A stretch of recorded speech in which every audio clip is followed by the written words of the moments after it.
পারুলের কাছে জন ম্যাকেন্সি ধরা পড়তেই আসল অপরাধী সংযুক্তার নাম বলে দিল। সম্পূর্ণ জানতে ভিডিওটিতে একটি লাইক করে দেখতে থাকো। গল্পের শুরুতেই দেখা যায় পারুলকে আরও বেশি করে রাগাতে শুরু করে সংযুক্তা আর শিরিন। বলে ফোন করে যে কিছুই তো হবে না, আর দেখো তুমি আগেরবার আমাদেরকে অনেক রকমভাবে কষ্ট দিয়েছিলে পারুল, থানায় তুমি রীতিমতো আমাদেরকে জব্দ করে দিয়েছিলে কোর্টেও, আর এবারে আমরা তোমাকে জব্দ করে দিতে পারবো, তুমি কোনোভাবেই আর আসল অপরাধীর নাম জানতে পারবে না। পারুল তখন বলে এখনও কিন্তু সময় রয়েছে, সময় পেরিয়ে যায়নি, তাই আমিও ঠিকই আসল অপরাধীকে খুঁজে বার করতে পারবো, শুধুমাত্র একটু সময় লাগবে। আর একটা কথা জেনে রাখবেন, যদি আমি একবার আসল অপরাধীর নাম জানতে পেরে যাই তাহলে আপনাকে নিয়ে কিন্তু সবার আগে টানাটানি পড়ে যাবে, এটা আপনি ভুলে যাবেন না। এর মধ্যেই দেখা যায় পারুল এত একটা ছক কেচেছে, আর একের পর এক সুপারি কিলার আসছে, কিন্তু জন ম্যাকেঞ্জি কোথায়, যাকে সবথেকে বেশি আগে দরকার। এরপরে সেই জন ম্যাকেঞ্জি মেয়েদের ছদ্মবেশে মেয়েদেরকে নিয়েই চলে এসেছে। বাড়ির লোকজন তো দেখে অবাক, আর বলে মেয়েরাও এইভাবে সুপারি নিয়ে কিল করে দেয়, ভাবতেও তো পারছি না এত বড়ভাবে র্যাকেট রয়েছে। তখনই পারুল বলে কি ব্যাপার আপনারা। এরপরে জন ম্যাকেঞ্জি বলে কেন, আমরা তো মেয়ে, আমাদেরকে ডিল এই দিনটা, আর তারপরেই দেখুন কিভাবে হয়। ঠিক সেই মুহূর্তেই দাদু বলে এই ডিলটা তোমাদেরকে দেওয়া যাবে না, তোমরা এখান থেকে চলে যাও, মেয়ে মানুষ আবার এসব করবে নাকি। জন ম্যাকেঞ্জি বলে মেয়ে হয়েছি তো কি হয়েছি, আরে বাবা আপনি একবারে দিয়েই দেখুন না কিভাবে আপনাদের এই ডিলটা আমি সবটা ঠিকঠাকভাবে করে দিই। এরপরেই পারুল বলে দাদু এর সাথে কথা বাড়িয়ে কোনো লাভ হবে না, তার থেকে বরং এদেরকে বলুন চলে যেতে। দাদু তখন বলে আপনারা এখন আসতে পারেন, আমরা আপনাদেরকে দিয়ে কাজ করাতে রাজি নই। তখনই জন ম্যাকেঞ্জি বলে একবার অর্ডারটা দিয়েই তো দেখুন, তারপর বুঝবেন আমি কী জিনিস। এরপরে পারুলের হাত থেকে ফোনটা পড়ে যায়। পারুল তখন খেয়াল করে দেখে জন ম্যাকেঞ্জির পায়ে অতিরিক্ত লোম রয়েছে, বাকি দুজনের পায়ে এতটাও লোম নেই যতটা না জন ম্যাকেঞ্জির পায়ে রয়েছে। তখনই পারুলের সন্দেহ বাড়তে থাকে, আর বুঝতে পারে এই জন ম্যাকেঞ্জি মেয়েদের ছদ্মবেশে এসেছে যাতে তাকে চেনা না যায়। এরপর রায়ানকে বলে দেয়, রায়ান বাকি সবাইকে চোখের ইশারা দিয়ে বুঝিয়ে দেয়। পারুল তখন বলে দাঁড়ান আমি একজনের সাথে একটু কথা বলে নি।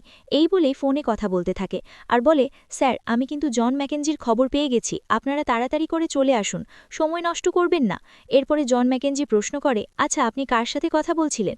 পারুল তখন বলে যে ডিলটা ফাইনাল করবে আমি তার সাথেই কথা বলছিলাম।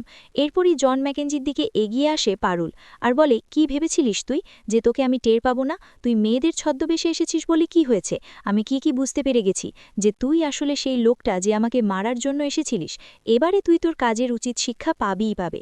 এর মধ্যেই পারুল জন ম্যাকেঞ্জির ছদ্মবেশী চুল খুলে দেয়, আর তখনই জন ম্যাকেঞ্জির আসল রূপটা সামনে আসতেই সবাই রীতিমতো ভয় পেয়ে যায়। এরপর জন ম্যাকেঞ্জিকে পারুল বলে বল আমাকে মারার সুপারি তোকে কে দিয়েছিল, আর যদি তুই সত্যিটা না বলিস না তাহলে তোর অবস্থাও একদিন আমার মতন হবে, এই আমি বলে দিলাম। আমি যেমন হসপিটালের বেডে শুয়েছিলাম, মৃত্যুর সাথে পাঞ্জা লড়ছিলাম, ঠিক এরকমটা তোর সাথে হবে, বল এখনও বলছি কিন্তু। জন ম্যাকেঞ্জি বলতে চায় না। এরপর জন ম্যাকেঞ্জির কাছে যে বন্দুকটা রয়েছে সেটা তো আসল, আর সেই বন্দুকের ভয় দেখিয়ে জন ম্যাকেঞ্জি পালাতে শুরু করে। কিন্তু একটা সময় দেখা যায় জন ম্যাকেঞ্জিকে ধরে নেয় সবাই। তারপরেই মৌসুমীর মাথাতে বন্দুক রেখে ভয় দেখাতে থাকে জন ম্যাকেঞ্জি, আর বলে বেশি বাড়াবাড়ি করলে কিন্তু শেষ করে দেব ওনাকে।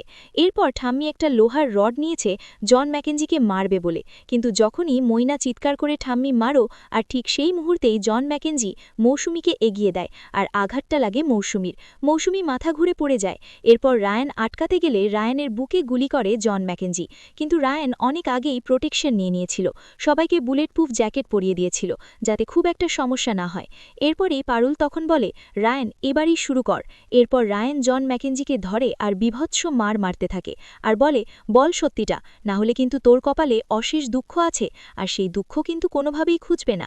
এরপরই পুলিশ অফিসার চলে আসে, আর পুলিশ অফিসারের সামনেই জন ম্যাকেঞ্জি স্বীকার করে আসল অপরাধীদের নাম ONY কোম্পানির ম্যানেজার রনাক, আর আরেকজন যে ম্যানেজার ছিল অনিক, দুজনের নামই বলে দেয়। আর এরা দুজনেই যে সংযুক্তার সাথে যুক্ত সেটাও বলে। আর তার মধ্যেই অফিসার বলে চলুন এবার আপনাকে থানায় নিয়ে গিয়ে একটু ভালো করে আপনার আপ্যায়ন করব, অনেক দিন ধরে বসেছিলাম আপনাকে ধরব বলে। এরপরে এই খবরটা চারিদিকে ছড়িয়ে পড়ে। সংযুক্তা, চেয়ারম্যান, সারা, শিরিন তিনজনে মিলে মিটিং করছিল। ঠিক সেই মুহূর্তেই নিউজ চালানো ছিল টিভিতে। সে নিউজ বলতে থাকে যে ONY কোম্পানির রনাক আর অনিকের নাম ইতিমধ্যেই বলে দিয়েছে জন ম্যাকেঞ্জি, আর পারুল আর রায়ানের ফোনে যে 50 লাখ টাকা পাঠিয়েছিল সেটার ব্যাপারেও বলে দেয়। এরপর চেয়ারম্যান স্যার বলে আমি জানতাম পারুল আর রায়ান অসামান্য, জানো তো সংযুক্তা, যারা অপরাধী তারা অপরাধ করতে করতে একটা সময় এমন জায়গায় পৌঁছে যায় যে তারা বাকি অপরাধ ঢাকার জন্য আবারও অপরাধ করে। তাই তুমি যেটা করেছো সেটা অন্যায় করেছো। এখনও বলছি, সময় থাকতে থাকতে নিজের অপরাধগুলো স্বীকার করে নাও, না হলে কিন্তু পরে আর সেই সুযোগটা পাবে না।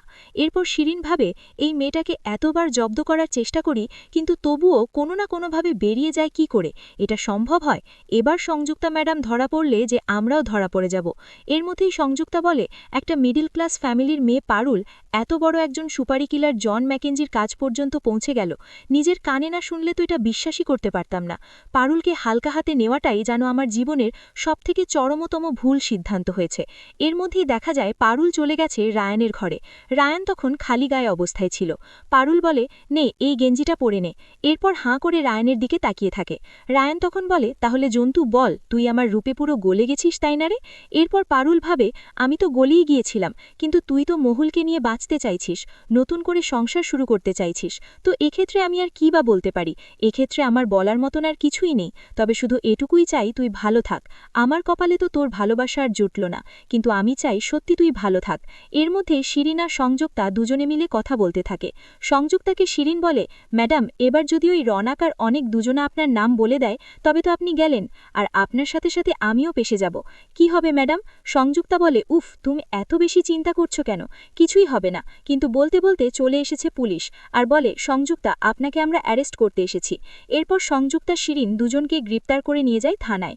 আর এর মধ্যেই পারুলের কাছে খবরটা পৌঁছে যায়। পারুল বলে, বারবার করে ম্যাডামকে আমি সাবধান করেছিলাম, কিন্তু ম্যাডাম আমার কোনো কথাই শোনেনি। আর এইবার ম্যাডাম বুঝতে পারবে পারুল চক্রবর্তী ঠিক কী জিনিস।